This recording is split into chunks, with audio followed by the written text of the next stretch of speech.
UPL યુનિવર્સિટીમાં હાજોપ ઉપર એક દિવસીય રિફ્રેશર કોર્સ યોજાયો.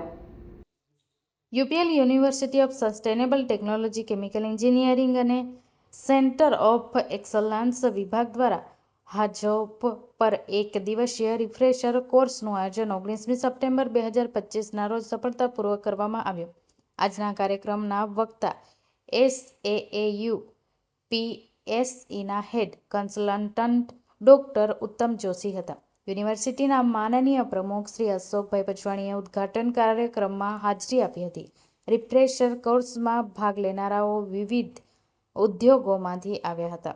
આ રિફ્રેશર કોર્સમાં 12થી વધુ ઉદ્યોગને આવરી લેતા કુલ 53 સહભાગીઓએ ભાગ લીધો હતો. સહભાગીઓએ ઔદ્યોગિક સલામતી અને ટકાઉપણું વિશે જ્ઞાન મેળવ્યું અને ખૂબ લાભ મેળવ્યો. હાજોપ જેવા પ્રક્રિયા જોખમ વિશ્લેષણ સાધનોનો ઉપયોગ સંભવિત અનિચ્છનીય ઘટનાઓ ઓળખવા માટે થાય છે, જે પ્રક્રિયા જોખમી પરિસ્થિતિઓ અથવા સંચાલન સમસ્યાઓ તરફ દોરી શકે છે.